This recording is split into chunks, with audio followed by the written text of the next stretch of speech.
Hi, this is Regina Y. Favors with a new series. The title of this series is When Someone Hates You, Overcoming Compromise Setback. Compromise is a very interesting term because we don't always think that the encounters that we have with people represent a compromise. A lot of times, your way may not be my way, and my way may not be your way.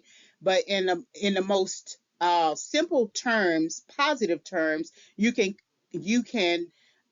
come to a compromise on what's the best way to handle a situation.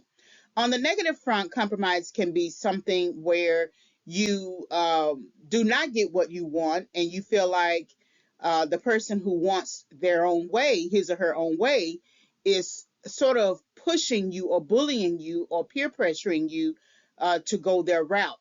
And so that can be a negative way of compromise. So I want to go through some slides here on this topic because when someone hates you and when they are asking you to compromise, a lot of times the hate refers to jealousy, and it's jealousy of something that you are. It could be gifts and talents, influence. There's a light on you. You could be a chosen person. It can be a number of things, but it's something a lot of times that they recognize about you that you haven't discovered.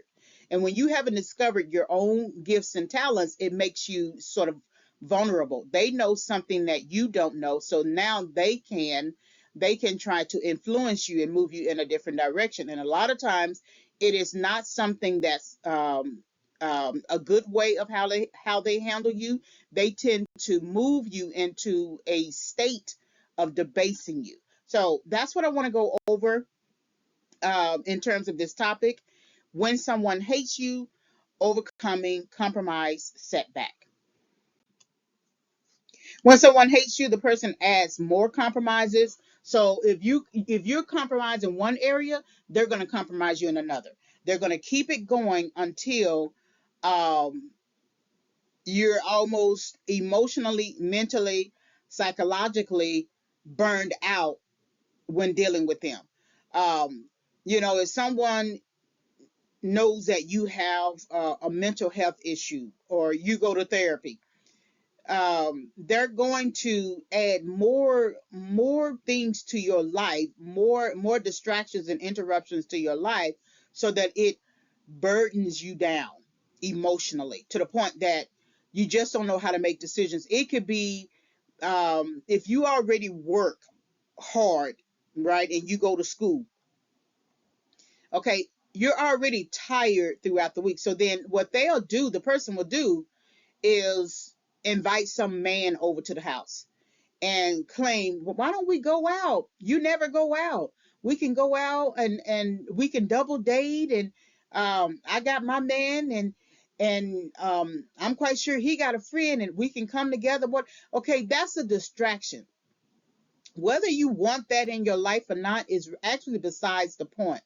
The point of the issue of your life goal in the moment is to work and go to school. You don't really have a lot of time for distractions. The reason why I put it like that is because you don't need anyone to bring a man along in order for you to have a man. You can get a man by yourself.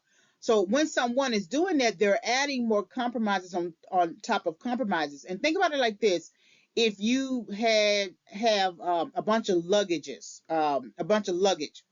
uh, a carry-on bag, a roller bag, another type of bag, and your purse, and then you put all of those bags on your back. Now try to walk with them. Now try to walk with all those compromises, because they'll add a boyfriend, a guy, and then they'll add, hey, let's smoke some weed, and then they'll add, let's go to the party, and um, let's go to the club, and then they'll begin adding more illicit stuff. Somewhere in that circle, you'll end up having some sort of sex thing, sex party. It'll just be compromises on top of compromises on top of compromises. And so you have to know when people are doing you like that, there's a purpose to it. They don't like the fact that you have what you have, and so they are jealous of it. And in some cases, in some areas of life, you have someone who kills you. Or when you think about jealousy and envy, jealousy is, I don't like the fact that you have what you have, And then envy is, I don't like the fact that you have what you have, and I'm now going to separate you from it. So, for instance, if you had a friend who was a single friend and you are a married person, that person could have and you tell that person how great your husband is to you. So that your friend could be like, I don't like the fact that he's great to you. Okay, that's jealousy. Envy would be, I don't like the fact that he is great for you, and I think he should do those things for me. And so now I'm going to come between you two. And coming between you two is going to eventually separate. And then the friend is going to take your man or take your husband or whatever. And so when someone hates you, they add more compromises to weaken your defenses, to weaken your resolve, to burden you down with so many interruptions and distractions to the point that you forget what your life goal was. And the original life goal, two goals were to work and go to school. So when someone hates you, the person adds more compromises. All right, so visit, follow, and subscribe. So please subscribe to the channel. You can also visit my website, reginawhitefavors.com, for tips. This particular presentation is going to be under the Overcoming Hate Setback tab.